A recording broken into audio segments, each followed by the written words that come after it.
Between the fears and desires of those who put Hanson into the Senate are the disparities of what many perceive her as standing for and what she actually is. This is understandable too.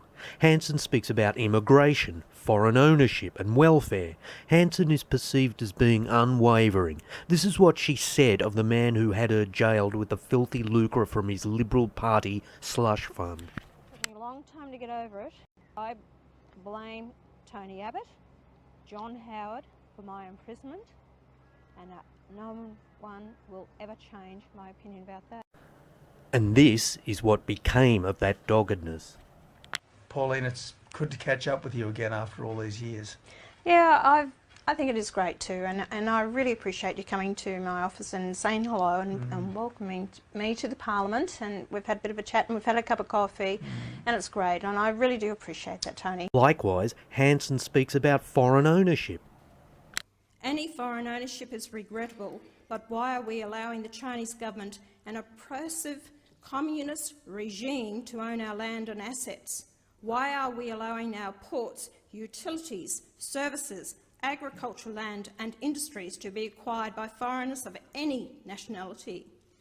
Yet she supports Gina Rinehart in her co-bid with communist Chinese company Shanghai Cred to buy up Kidman Cattle Station.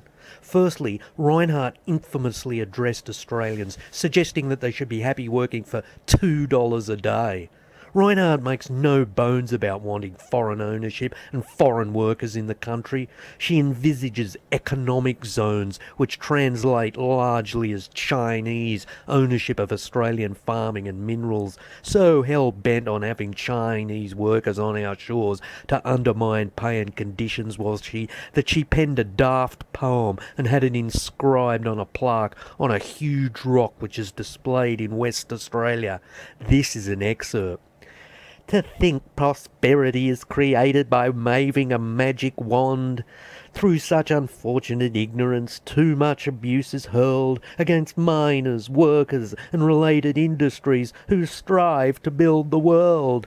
Develop North Australia, embrace multiculturalism and welcome short-term foreign workers to our shores to benefit from the export of our minerals and ores. The world's poor need our resources. Do not leave them to their fate. Our nation needs special economic zones and wiser government before it is too late. Here, too, Pauline tells us something else. Now, Gina Rinehart wants to buy 2/3 of it in association with 1/3 to Chinese. I asked them, is it going to be Communist China? She said no, it's nothing to do with Communist China or the government. She also assured me that she wants Australian workers, not foreign workers. Africans want to work, and its workers are willing to work for less than $2 per day. Just a quiet word with Gina's people and all that is fixed. We get this video urging her supporters to support Jabba the Hutt as she sells out their jobs and their land to our greatest regional threat. I have a lot of respect for Gina. I think she's a great businesswoman and I think she will do wonders. I trust the information that I have received. What becomes of Australians then? What becomes of those Aussies that viewed her as the battler's choice when they elected her to the Senate to represent them? Now, I've actually agreed with the government. Rather than sympathising with the plight of Australians driven out of their own job market by foreigners brought in by filth like Rinehart, Pauline backs the government as it demonises the unemployed as dole bludgers and other class prejudice. Does Centrelink have to get tougher on those who just refuse to work or accept a job and then just don't turn up?